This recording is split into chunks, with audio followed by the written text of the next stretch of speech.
Hello guys, welcome to my channel educational boost and मैं हूं पुतुल कुमारी और मैं आज आप लोगों को इतिहास, भारत की इतिहास पार्ट 1 भाग 1 को पढ़ाऊंगी, जो कि बीए पार्ट 1 के लिए जो हिस्ट्री ऑनर्स कर रहे हैं। तो आज हम प्राचीन भारतीय इतिहास के पूर्ण निर्माण खंड 1 को कवर करेंगे, ठीक है, जिसमें हम इकाई 1 को कवर करेंगे कि भौगोलिक इतिहास जो है वो क्या है, भौगोलिक क्षेत्र और स्रोत। तो बिना टाइम को वेस्ट किए हम इस वीडियो को स्टार्ट करते हैं। तो हमारा वीडियो जो है, पहला भौगोलिक क्षेत्र और स्रोत, ठीक है, जिसमें कि इकाई की रूपरेखा है कि इसमें हमें क्या क्या पढ़ना है। तो आगे चलते हैं। तो फर्स्ट हमें उद्देश्य पढ़ना है। उद्देश्य जानिए कि हम इतिहास जो है वो क्यों पढ़ते हैं और इस पाठ को पढ़ने के बाद हम क्या जानेंगे। तो सबसे फर्स्ट कि किसी भी देश में इतिहास का अध्ययन इसलिए किया जाता है कि उसकी जो भौतिक व्यवस्था है उसकी समझ क्यों आवश्यक है। इस वजह से हम इतिहास पढ़ते हैं कि हाँ, हमें जो बीती हुई बातों को बतलाता है वो इतिहास कहलाता है। ये हम ऑलरेडी जानते हैं। हम इतिहास के छात्रों के रूप में भौतिक विशेषताओं को कैसे देखते हैं, इसके बारे में इस अध्याय में हम जानेंगे। सेकेंड है हमारा प्राचीन भारतीय इतिहास के पूर्ण निर्माण, ठीक है। पूर्ण निर्माण के लिए विभिन्न प्रकार के स्रोत क्या क्या थे तथा साहित्य स्रोत के उपयोग से जुड़ी समस्याएं क्या थी। तो ये सब के बारे में हम इस चैप्टर में पढ़ेंगे। तो फर्स्ट है हमारा प्रस्तावना। तो बिना भूगोल के इतिहास प्राय अधूरा रहता है और अपने आप में एक प्रमुख तत्व से वंचित हो जाता है, यानी भूभाग्य मंडल की अवधारणा के अभाव में इतिहास अपने लक्ष्य से भटक जाता है। यही कारण है कि किसी इतिहास का मानव जाति के इतिहास और पर्यावरण के इतिहास दोनों के रूपों में देखा जाता है। इन दोनों को अलग अलग करना कठिन है। मानव इतिहास और पर्यावरण का इतिहास दोनों ही परस्पर एक दूसरे को प्रभावित कर सकते हैं या करते हैं। मनुष्य और प्रकृति के बीच पारस्परिक आदान प्रदान बहुत समय पहले शुरू हुआ, जहां प्रत्येक ने दूसरे को प्रभावित किया। भारतीय उपमहाद्वीप में रेगिस्तान से लेकर उच्च वर्षा के क्षेत्र और विशाल। तो सबसे पहले यहाँ समझिए कि बिना भूगोल का हम इतिहास नहीं समझ सकते। जैसे कि इतिहास हम जानते हैं कि बीती हुई कहानी को बता रहा है, लेकिन इसमें बहुत सारे भूगोल स्रोत होते हैं। तो भूगोल के बिना इतिहास जो है वो अधूरा है। तो हम इसमें भौगोलिक क्षेत्रों के बारे में पढ़ेंगे कि इसमें भौगोलिक क्षेत्र क्या है। तो सबसे पहले हम पढ़ेंगे मैदानी इलाकों से लेकर ऊंचे पहाड़ों और चट्टान पठारी भूमियों तक विविध परिस्थितियां हैं। पर्यावरण का अर्थ है विशेष रूप से लोगों के जीवन को प्रभावित करने वाले भौतिक परिवेश और परिस्थितियां। वर्तमान में अंग्रेजी और संक्षेप शब्दकोश 8वां में संस्करण 1990 मिट्टी, वर्षा, वनस्पति, जलवायु के विकास पर काफी प्रभाव डालते हैं। तो सबसे पहले हम समझते हैं कि पर्यावरण का अर्थ क्या होता है। तो पर्यावरण का अर्थ ये होता है कि विशेष रूप से लोगों के जीवन को प्रभावित करता है जो भौतिक परिवेश, उसी को हम बोलते हैं पर्यावरण। जैसे मिट्टी, वर्षा, वनस्पति, जलवायु, पर्यावरण मानव समाज के विकास पर काफी प्रभाव डालते हैं। तो इस इकाई के बाद का हिस्सा विभिन्न प्रकार के स्रोतों का परिचय देता है जो इतिहासकार और अतीत के पूर्ण निर्माण के उपयोग करते हैं। तीन प्रमुख इसमें जो होता है वो क्या है, तीन प्रमुख स्रोत है। पहला साहित्य स्रोत, दूसरा है पुरातात्विक स्रोत और तीसरा है विदेशी वृत्तांत। तो हम पहले देखेंगे भौगोलिक क्षेत्र। तो भौगोलिक क्षेत्र सबसे पहले समझते हैं कि भौगोलिक क्षेत्र होता क्या है। हम इतना जानते हैं कि भौगोलिक क्षेत्र किसे कहते हैं, जिसमें भी कोई भी जो जगह आता है, जैसे जगह, तो इसमें हम पढ़ेंगे कि भौगोलिक विशेषताओं का वर्णन करने के पीछे मुख्य उद्देश्य आपको भारत के विभिन्न हिस्सों की स्थल कृतियों में दिखाई देने वाली विभिन्नताओं से परिचित कराना है, ठीक है। भौगोलिक का मतलब होता है कि मुख्य उद्देश्य इसका क्या है कि विभिन्न हिस्सों से, भारत या फिर कोई भी देश हो, उसकी विभिन्न स्थल कृति को दिखाना और भिन्न जगहों से हम लोग को परिचित करना है। किसी भी क्षेत्र के भौतिक भूगोल और उसके बसावट के प्रतिरूप सेटलमेंट पैटर्न के बीच का एक गहरा रिश्ता है, ठीक है। किसी भी भूगोल को बोले तो भौतिक भूगोल जो होता है वो कैसे सेटलमेंट पैटर्न है उसके बीच का गहरा रिश्ता होता है। तो पहला इसमें हमारा इंपॉर्टेंट है कि भू आकृति के लक्षण के आधार पर, ठीक है, भू आकृति का जो लक्षण है उसके आधार पर उपमहाद्वीप को 3 भागों में बांटा जा सकता है। पहला भाग जो है वो है हिमालय का पर्वतीय प्रदेश, दूसरा है सिंधु गंगा के मैदान और तीसरा है प्रायद्वीप भारत। तो पहला हमारा हिमालय के पर्वतीय पर्वत, यह माना जाता है कि हिमालय पर्वत, ठीक है, यह माना जाता है कि हिमालय पर्वत की पृथ्वी की सबसे अंतर्भव पर्वत श्रृंखला है। हिमालय की पर्वतीय श्रृंखलाओं के अपेक्ष और भूमि कटाव के कारण जलोढ़ यानी कछारी मिट्टी नियंत्रण बहकर भारी मात्राओं में मैदानी क्षेत्रों में आती है। हिमालय की बर्फ पिघलते रहने से सिंधु, गंगा और ब्रह्मपुत्र ये तीनों बड़ी नदियों के नियंत्रण जल प्रवाह बना रहता है। तो सबसे पहले यह माना जाता है कि जो हिमालय है वो पृथ्वी की सबसे बड़ी श्रृंखला है, यानी पर्वत श्रृंखला है। और हिमालय पर्वतीय श्रृंखला के अपेक्ष अगर बोले तो वो भूमि के कटाव के कारण ही जलोढ़ यानी कि मिट्टी जो है, जलोढ़ मिट्टी और खारे मिट्टी, ये सब के नाम हम सुने ही है। तो ये मिट्टी का जमाव होता है और नियंत्रण होता है। हिमालय जो वो बर्फ पिघलते रहने से सिंधु, गंगा और ब्रह्मपुत्र ये नदियों का निर्माण हुआ है, ठीक है, इसी से जल। तो सिंधु के मैदान में भारतीय उपमहाद्वीप की पहली सभ्यता का विकास हुआ, जबकि गंगा के मैदान में पहली सहस्राब्दी BCE के नगरीय जीवन, राज्य, साम्राज्य और समाज संबंधित ढांचे का पोषण और विकास हुआ। तो पहला सिंधु के जो मैदान थे, अब हम पढ़ते सिंधु गंगा के जो मैदान है, उस मैदान में भारतीय उपमहाद्वीप की पहली सभ्यता का विकास हुआ था, जबकि जो गंगा मैदान है वो पहली सहस्राब्दी BCE के नगरीय जीवन, राज्य, समाज से संबंधित है। उत्तर के मैदान और प्रायद्वीप भारत की उत्तर के मैदान और प्रायद्वीप भारत के विशाल मध्यवर्ती क्षेत्र है, जिसे मध्य भारत कहा जा सकता है, अलग करता है। यह मध्यवर्ती क्षेत्र गुजरात से लेकर पश्चिम उड़ीसा तक लगभग 1600 किलोमीटर तक फैला हुआ है। राजस्थान की अरावली पहाड़ियों के सिंधु के मैदानों को प्रायद्वीप अलग करती है। मध्यवर्ती क्षेत्र में विंध्याचल और संतपूर्णा की पर्वत श्रेणी और छोटा नागपुर का पठार है, जो बिहार, पश्चिमी बंगाल, उड़ीसा, झारखंड और छत्तीसगढ़ के कुछ क्षेत्रों तक फैला हुआ है। तो उत्तर के जो मैदान है वो प्रायद्वीप हमारी क्या है, भारत में एक विशाल मध्यवर्ती क्षेत्र है, जिसे मध्य भारत कहा जाता है, ठीक है। यह मध्यवर्ती जो क्षेत्र है वो गुजरात से लेकर पश्चिम उड़ीसा तक फैला हुआ है। लगभग इसकी जो लंबाई है, जो फैली हुई है, वो 16 किलोमीटर में फैली हुई है। फिर ये राजस्थान, अरावली पहाड़ी, सिंधु नदी मैदानों में भी ये फैली हुई है। नेक्स्ट है हमारा कि मध्यवर्ती क्षेत्र या मध्य भारत के दक्षिणी सिरे पर वह भू रचना शुरू होती है जिसे प्रायद्वीपीय भारत भी कहा जाता है। इसे 4 प्रमुख नदियां हैं जो बंगाल की खाड़ी में गिरती है। ये नदियां कौन कौन सी है? तो महानदी, गोदावरी, कृष्णा और कावेरी नदी है। इन नदियों के कारण ही इस पठारी क्षेत्र में जलोढ़ मैदान बने और इन मैदानों तथा नदियों के दहानों तथा डेल्टा में मूल आवास क्षेत्र का विकास हुआ। यही दीर्घ काल तक सांस्कृतिक विकास की धारा प्रवाहित हुई, जो प्राचीन काल से प्रारंभ होकर मध्य काल से होते हुए आधुनिक काल तक निरंतर बहती रही। तो जो हमारा यहाँ मध्यवर्ती क्षेत्र है भारत का, उसमें क्या हुआ कि वो भू रचना जो थी वह यहीं से स्टार्ट हुई, जिसे हम प्रायद्वीपीय भारत कहते हैं। इसके जो है ये इसमें जो है वो 4 प्रमुख नदियां होती है जो कि बंगाल की खाड़ी में गिरती है। तो महानदी, गोदावरी, कृष्णा और कावेरी नदी, ठीक है। और यहीं से ये दीर्घकाल से सांस्कृतिक विकास की धारा को प्रवाहित करता है। दूसरा, उपमहाद्वीप में इस भाग की प्रमुख विशेषताएं दक्कन का पठार है। यह उत्तर में विंध्य पर्वत श्रेणी से लेकर कर्नाटक के दक्षिणी सीमाओं तक फैला हुआ है। महाराष्ट्र तथा मध्य भारत के भूभागों में काली मिट्टी के विशेष रूप से उपजाऊ है, क्योंकि इसमें नमी बनी रहती है और इस जमीन में स्वलित भूमि यानी ऐसी भूमि माना जाता है जिसमें जुताई की आवश्यकता नहीं होती है। यह भूमि कपास, ज्वार, मूंगफली और तिलहन की अच्छी फसल देती है।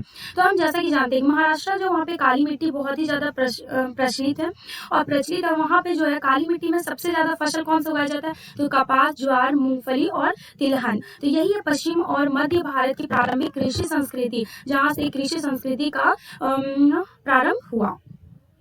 हमारा नेक्स्ट टॉपिक है विशिष्ट प्रमुख भौगोलिक इकाइयां, जो बहुत ही प्रमुख भौगोलिक इकाइयां। तो अभी तक हमने मोटे तौर पर भौगोलिक विभाजन की विशेषताओं का सामान्य आधार पर विवेचन किया। अब हम उन विशिष्ट प्रमुख भौगोलिक इकाइयों को लेंगे जो आमतौर पर भाषा पर आधारित विभाजन को पुष्टि करती है और ऐसी ऐतिहासिक दृष्टिकोण से उनकी प्राकृतिक विशेषताओं की चर्चा करेंगे। तो सबसे पहले हिमालय और पश्चिमी सीमा प्रदेश। ये जो है हिमालय पर्वत जो है वो 3 प्रमुख भागों में बांटा गया। पहला है पूर्वी हिमालय, दूसरा है हमारा पश्चिमी हिमालय और तो ये है हमारा पहला है भारत की आकृति।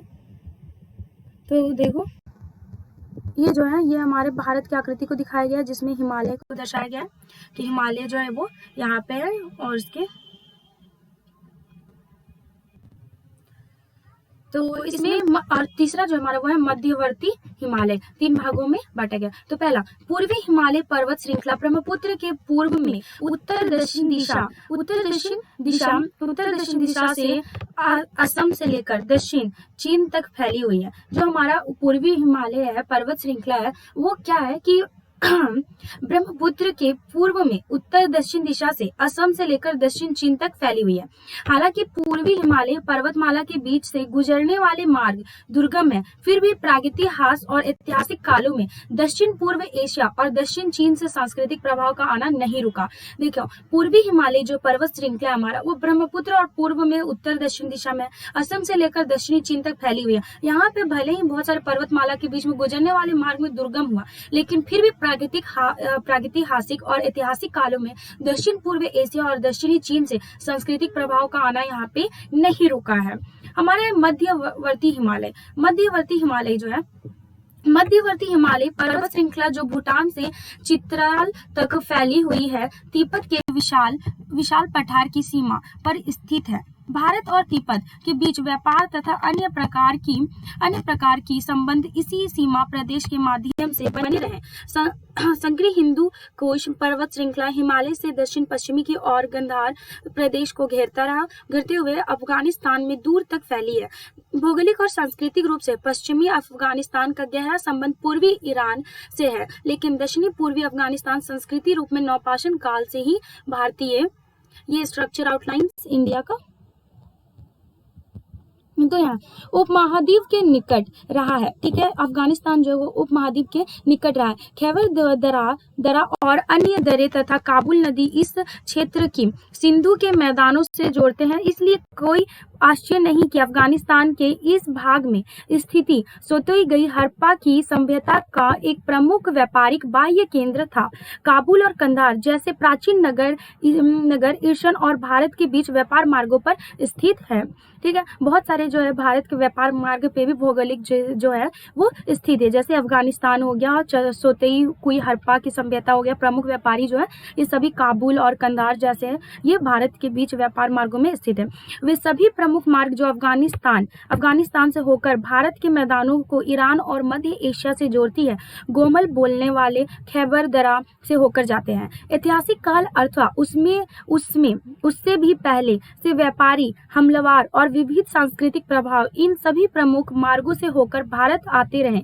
यूनानी संघ, कुषाण, हुन आदि इन्हीं मार्गों से भारत आए और बौद्ध धर्म और भारतीय संस्कृति के अन्य प्रभाव अफगानिस्तान और एशिया के बीच में तक नहीं दरा। देखो बौद्ध धर्म जो है वो भारतीय संस्कृति सभी इन्हीं मार्गों से हमारे भारत आए थे। तो ये भी है हमारा रेनफॉल भारत का कि कितनी जगह पे हमारे बारिश होती है से होकर पहुंचती है। इसी तरह से ऐतिहासिक रूप से अफगानिस्तान और बलूचिस्तान में पहाड़ी क्षेत्रों में महत्वपूर्ण सीमांत क्षेत्र है। तो पहाड़ी क्षेत्र के मामले से अफगानिस्तान और बलूचिस्तान जो है ये बहुत ही महत्वपूर्ण क्षेत्र है, जो कि ये फॉरेस्ट टाइप है, जंगल। तो इंडिया में फॉरेस्ट टाइप देखो इतना सारा हमारा है।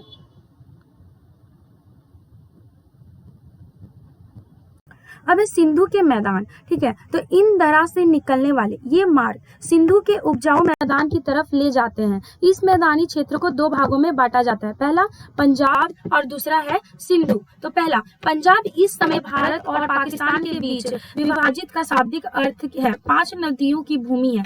यह रावी, व्यास, चेनाब, झेलम और सतलुज विस्तृत जलोढ़ मैदान के बीच में बहने वाली सिंधु नदी के 5 सहायक नदियों ने इस क्षेत्र को उपमहाद्वीप का बहुधान्य प्रदेश बना दिया है। पंजाब विभिन्न सांस्कृतिक के मिलन स्थल और उनके पारस्परिक एकीकृत होने का स्थान रहा है।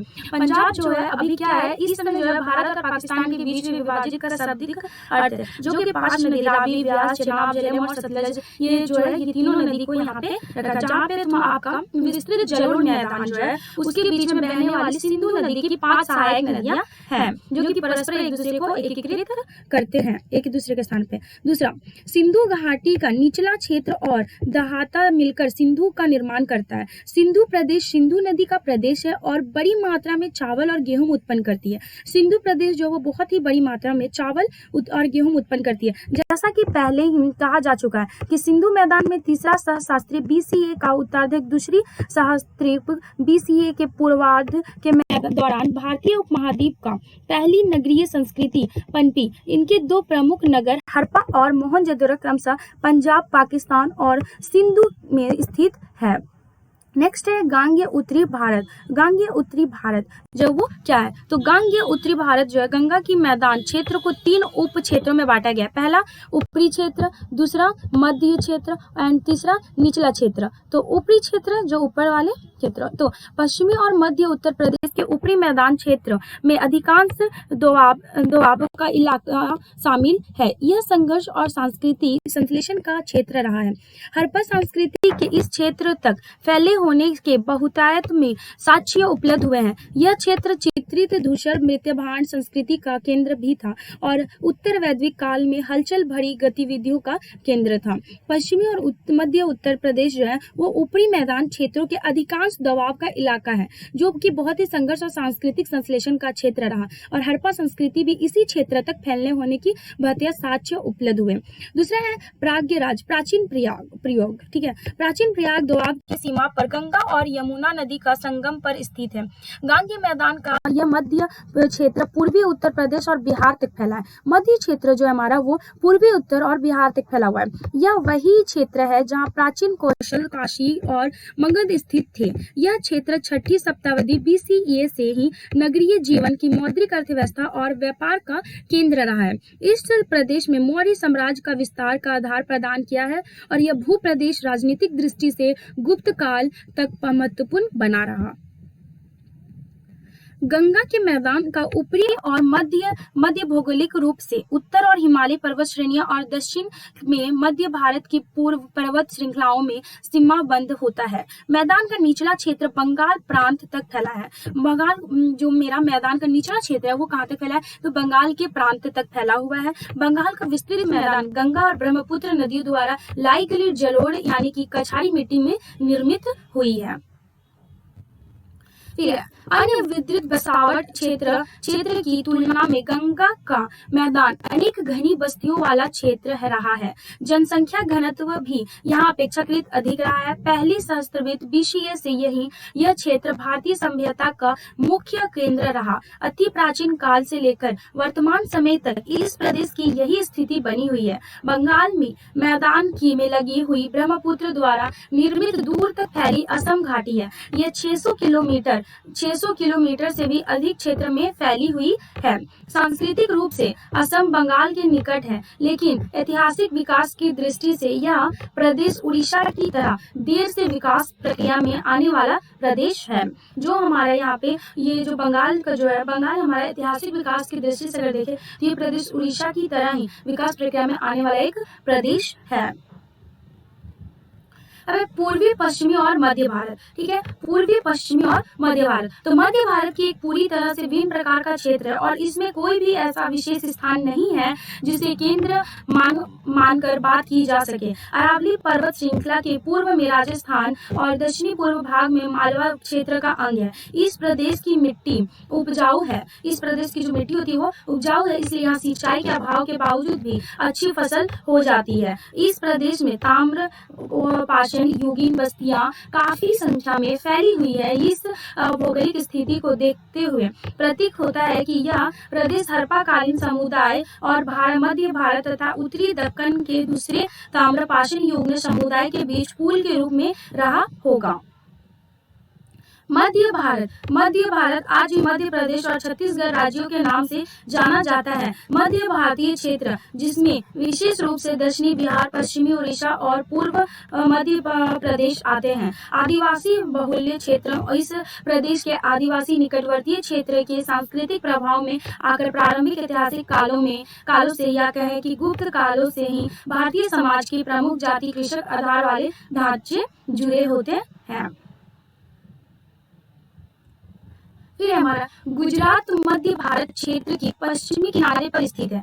यह प्रदेश 3 प्राकृतिक भागों में बांटा हुआ है। सौराष्ट्र अंत, उत्तरी गुजरात, दूसरा लाट जिसे दक्षिणी गुजरात, और गुजरात का मध्यवर्ती प्राय काठियावाड़ कहलाता है। इस प्रदेश में एक और प्राकृतिक भाग बदलकर कच्छ जाता है। हालांकि गुजरात एक अलग थलग क्षेत्र प्रतीत होता है, किंतु वास्तव में यह हड़प्पा और कालीन समय में नियंत्रण प्राचीन बस्तियों का क्षेत्र रहा। अपनी संस्कृति को और लंबी तट रेखा के कारण गुजरात 4000 वर्ष से ही अधिक समय तक समुद्री तटीय और विदेशी व्यापार का केंद्र रहा। जो गुजरात है वो मध्य भारत में पश्चिमी किनारे पर स्थित है, और यह जो है वो 3 प्राकृतिक भागों में बांटा हुआ है। सौराष्ट्र अंत, उत्तरी गुजरात और लाट दक्षिणी गुजरात में। गुजरात जो है वो मध्य प्रायद्वीप काठियारा कहलाता है, इसे हम काठियारा भी कहलाता है। और इस प्रदेश में एक प्राकृतिक भाग कच्छ के रण का निचला इलाका है। मानसून के दिनों में कच्छ का रंग दलदलीय क्षेत्र में बदल जाता है यहाँ पे, ठीक है। और जो गुजरात है वो अलग थलग क्षेत्र प्रतीत करता है, किंतु वास्तव में यह हड़प्पाकालीन समय से ही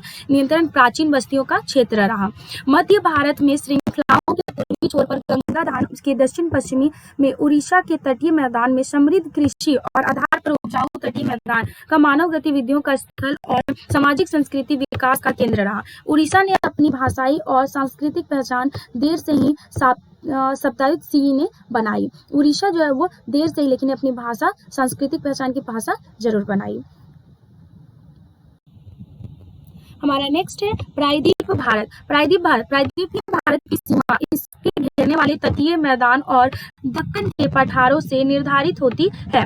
दक्कन का पठार 4 प्रमुख भागों में बांटा हुआ है। पहला, यह भाग महाराष्ट्र, आंध्र प्रदेश, तेलंगाना और कर्नाटक राज्यों में पड़ते हैं। दक्षिण पश्चिमी और आंध्र के प्रारंभिक नवपाषाण युगीन लोगों ने अनुकूल व्यवहार नीतियों के रूप में पशु चराने को अपनाया, तो दक्कन ताम्रपाषाण युगीन मानव समुदाय ने कृषि को अपना उद्यम बनाया। जैसे प्रायद्वीप भारत जो है वो हमारे 4 भागों में बांटा गया, जिसमें महाराष्ट्र, आंध्र, तेलंगाना और कर्नाटक राज्यों में जो पड़ते हैं, ठीक है। तो दक्षिण पश्चिमी आंध्र के जो प्रारंभिक नवपाषाण युगीन लोगों थे उनको व्यवहार नीति के रूप में पशु चारण ने अपनाया, और दक्कन ताम्रपाषाण जो युगीन था वो मानव समुदाय को कृषि को अपनाने का उद्यम बनाया।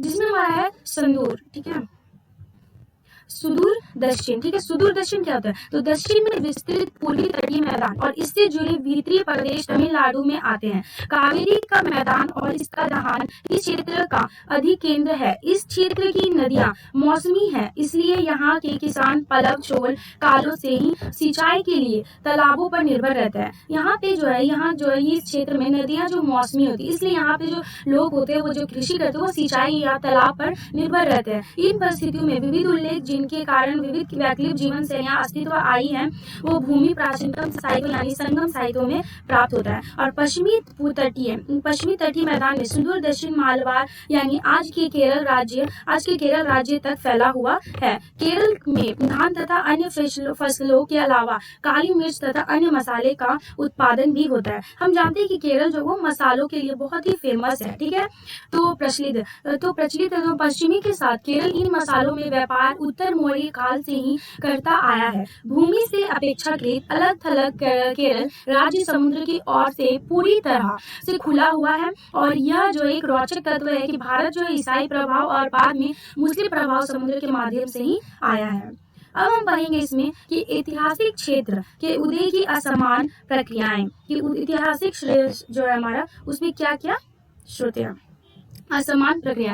तो पहला याद रखना चाहिए कि इतिहास में क्षेत्रों का उद्भव की प्रक्रिया असमान रही है। अनेक क्षेत्र सांस्कृतिक विकास का असमान प्रक्रिया और ऐतिहासिक संज्ञाओं का असमान विन्यास भूगोल में अत्यधिक प्रभावित रहा। तो क्षेत्रों के असामान्य विकास और ऐतिहासिक स्थिति द्वारा दर्शाया जा सकता है। उदाहरण के लिए तीसरी सहस्त्राब्दी BCE के उत्तरार्ध गुजरात के मध्यपाषाण युगीन संस्कृति मौजूद तथा जबकि इसी समय दक्षिणी क्षेत्रों में नवपाषाण युगीन पशुपालक काफी संख्या में मौजूद थे। ध्यान देने योग्य यह बात है कि क्षेत्र में इन इकाइयों के युग में हड़प्पा जैसी विकसित सभ्यता विद्यमान थी। फलतः विकास में विभिन्न चरणों में विभिन्न क्षेत्रों एवं संस्कृति के एक दूसरे से प्रभावित होने के प्रमाण मिले हैं। यह प्रक्रिया भारतीय इतिहास के हर दौर में दिखाई देती है। दूसरे शब्दों में जहाँ एक सिंधु सिंधु एक सरस्वती के क्षेत्रों में घूमकर लोगों के तीसरे सभ्य में बसने लगे थे। वहीं दूसरों और दक्कन, आंध्र प्रदेश, तमिलनाडु, उड़ीसा, गुजरात में बड़े पैमाने पर खेतीहारी समुदाय बुनियादी रूप से लोही युग गठित हुए। मतलब अगर हम बताएं यहाँ तो यहाँ पे क्या हुआ है कि जो कृषि जो था वो बहुत ही तेजी से यहाँ पे बढ़ेगा। जो तमिलनाडु, उड़ीसा एवं गुजरात बड़े पैमाने पर खेतीहार समुदाय बुनियादी रूप से हो सका। हालांकि उत्तर गांगे और क्षेत्र बहुत पहले ही बसावट केंद्र रहा। वहीं बीच में काफी क्षेत्र अथवा मध्य भारत में जंगली पहाड़ी कभी भी पूरी तरह नहीं बसी और आदिम युगीन अर्थव्यवस्था के विभिन्न चरणों को आदिवासी को शेष मानव समाज से ही अलग रहने का अवसर रही। इसी तरह यहाँ पे क्या हुआ, इसी तरह यहाँ पे हमारे जो है वो संस्कृति के विभिन्न क्षेत्रों में विभिन्न काल तक पहुंची और अपेक्षाकृत अधिक विकसित भौतिक संस्कृति का क्षेत्रीय प्रसार काफी आसान रहा कि ये बहुत ही जल्दी अपने अपने जो सांस्कृतिक प्रसार थे उसको बहुत जल्दी से फैला सके। नेक्स्ट हमारा क्षेत्रों की प्रकृति। क्षेत्रों का वर्गीकरण करने की एक और तरीका उन्हें स्थायी केंद्रीय क्षेत्र में अपेक्षाकृत अलग थलग क्षेत्रों तथा अलग थलग क्षेत्रों से संदर्भ हो सका। आइए हम इस तरह के वर्गीकरण की योग्यता देखें। तो भारतीय इतिहास में काफी पहले कुछ क्षेत्र शक्ति से चिरस्थायी केंद्र बन गए थे। इन क्षेत्रों में नियंत्रण शक्तिशाली राज्य बने रहे। इसके विपरीत कुछ क्षेत्र इतने शक्तिशाली नहीं थे। देखो क्षेत्रों की प्रकृति, तो इसमें बहुत सारे क्षेत्र जो थे बहुत मजबूत शक्तिशाली थे और बहुत सारे क्षेत्र जो थे वो शक्तिशाली नहीं बने थे। तो देखिए स्थायी केंद्रीय क्षेत्र जैसे गंगा, गोदावरी, महानदी, कृष्णा तथा कावेरी जैसी मुख्य नदियां जो थी वो क्षेत्र और इन क्षेत्रों में मानव बस्तियां अधिकतम संख्या में पाई जाती थी। जो जैसे ये जो नदी थे और नदी के किनारे में पहले लोग अपना बसेरा करते थे। तो जहां भी नदी जो थे जैसे गंगा, गोदावरी, महानदी तथा कावेरी जैसी मुख्य नदियां घटित के क्षेत्रों में इन क्षेत्रों में मानवीय बस्तियां और अधिकतर संख्या में पाई जा रही थी और जिसमें संसाधन की उपलब्धता तथा व्यापार संचार का अभिसरण इन क्षेत्रों में महत्व और भी बढ़ा दिया था। तर्कसंगत ही है कि इस क्षेत्र में महत्वपूर्ण शक्तियां केंद्र के रूप में उभरे। तो इस जो क्षेत्र था इस क्षेत्र में बहुत ही अधिक लोग रहते थे। यहाँ पे संसाधन जो थे वो भी उनकी महत्वपूर्ण शक्तियां बढ़ गई थी। तो किंतु ये स्पष्ट कर देना आवश्यक है कि किसी भी महत्वपूर्ण केंद्र होना इस बात पर निर्भर करता है कि ऐतिहासिक कारण उस क्षेत्र पर किस प्रकार अभिसारित होते हैं। और मध्य भारत में अपेक्षाकृत अलग थलग क्षेत्र जैसे भीलों का देश, बस्तर पर राजमहल की पहाड़ियां और बस्तियों की संरचना कृषिगत, ऐतिहासिक और सामाजिक संगठन तथा राज्य प्रणाली की दृष्टि से केंद्रीय क्षेत्र से भिन्न थे। चूंकि क्षेत्र के विकास ऐतिहासिक रूप से हुआ था, 3 प्रकार के क्षेत्रों में अंतर सदैव ही एक जैसा नहीं रहा। एक बिंदु पर एक श्रेणी का दूसरी श्रेणी में प्रवृत्त होना संभव था। क्योंकि क्या भूगोल और पर्यावरण, तो यहाँ देखेंगे कि हम कैसे कैसे यहाँ पे बस्तियां जो थी वो बसी, कैसे कैसे वो कृषि किए, कैसे कैसे अपने सांस्कृतिक प्रसार को आगे बढ़ाए। तो यहाँ पे है कि क्या भूगोल जो है पर्यावरण में किसी प्रमुख कारण के रूप से लिया जा सकता है। सभी प्राकृतिक क्षेत्र जो है केवल संभावनाओं के क्षेत्र और इन संभावनाओं के उन तकनीकी स्तर पर मानव हस्तक्षेप के माध्यम से साकार किया जाता है। इतिहास का भौगोलिक नित्यवाद का अर्थ दिखा नहीं जा सकता। अभी हम बात करेंगे, अगर हम हड़प्पा सभ्यता को देखें तो हम पाते हैं कि पर्यावरण और सामाजिक व्यवस्था के बीच सक्रिय संपर्क और जिसके कारण पारिस्थितिक पैतरण हुआ। भारतीय उपमहाद्वीप की पहली शहरी सभ्यता हड़प्पा सभ्यता थी, ठीक है। और यह उत्तरी पश्चिमी भाग में एक बहुत विस्तृत होने से विकसित हुई। पुरातात्विक साक्ष्य इस समय के दौरान हल के व्यापक उपयोग दर्शाते हैं। उन्हें गेहूं, जौ, पश्चिम एशिया मूल रूप से मशरूम की फसल साथ चावल और दालों जैसी स्वदेशी वर्षा ऋतु पर फसल उगाना शुरू कर दिया था। पहला जो था वो था हड़प्पा सभ्यता। हड़प्पा सभ्यता जो था वो गेहूं, जौ, पश्चिम ये सब चीज सब फसल को उपजाना स्टार्ट किया था। और ये किस पे थे, तो वर्षा ऋतु पे उगाने के लिए थे, वर्षा ऋतु पर निर्भर था। इसी प्रकार उत्पादित कृषि अधिवेश ने शहरों के उदय को संभव बनाया और अधिवेश की सामग्री का प्रचलन और विनिमय को बढ़ावा देने के साथ ही व्यापार में कारीगर गतिविधियों को बढ़ावा दिया। छोटे पैमाने पर वस्तु विनिमय के बनी लंबी दूरी के आदान प्रदान ने अभिलेखों के रख रखाव को जोरी बनाया और सिंधु घाटी की सभ्यता भारतीय इतिहास के साक्षरता का पहला सबूत बन गई। इस सभ्यता की शहरी केंद्र को धीरे धीरे कमजोर पड़ने और गायब होने के लिए कई संभावित कारणों को जिम्मेदार ठहराया। और सरस्वती नदी का सूखना, सिंधु नदी के बाढ़, पुरातत्व विज्ञान में अनुसार जलवायु परिवर्तन, सिंचाई के कारण प्रकृति हुआ। जैसे जो नदी सूखने लगी तो ये सब किस लिए हुआ, तो जलवायु के प्रकृति के कारण, क्योंकि वनस्पति आवरण का ह्रास होना, इसमें सब मिलकर सिंधु सभ्यता का पतन किया। सिंधु सभ्यता जो था, जिसमें सिंधु नदी में जो थे वो बाढ़ ये सब आता है, तो उस समय क्या हुआ कि कृषि होता था, कृषि में सारे पानी के लिए जाता था, बाढ़ आना, फिर बहुत सारे जो थे अकाल पड़ जाना पानी, इस वजह से पानी का स्तर जो था बहुत नीचे चल गया। अब विद्वान इस सभ्यता के पतन के मुख्य कारण में एक कारण पारिस्थितिक असंतुलन का महत्व दे रहे हैं। विज्ञान जो है ये असंतुलन का महत्व देते हैं। एक लंबे समय निरंतर मानव और पशु योग द्वारा परिदृश्य बिगड़ गया। निर्वाह आधार के घटने से सभ्यता की पूरी अर्थव्यवस्था पर दबाव पड़ा। यह शहरी योजना और लोगों के जीवन स्तर में क्रमिक गिरावट के परिलक्षित होता है। धीरे धीरे हड़प्पावासी प्रमुख क्षेत्रों से बेहतर निर्वाह की संभावना वाले क्षेत्र में चले गए। धीरे धीरे क्या हुआ कि जो हड़प्पावासी थे, जो लोग थे, वो क्या किए, धीरे धीरे बहुत अच्छे से, पहले तो उन्होंने सिंचाई करना सीखा, धीरे धीरे वो जब सिंचाई अच्छा करने लगे तो वो फिर अपने दूसरे क्षेत्र में जाना स्टार्ट कर दिया। तो आई होप कि आपको कुछ समझ आया हो। तो थैंक यू फ्रेंड्स, मेरी वीडियो को ज़्यादा से ज़्यादा शेयर करें ताकि हर कोई इस वीडियो का फ़ायदा उठा सके।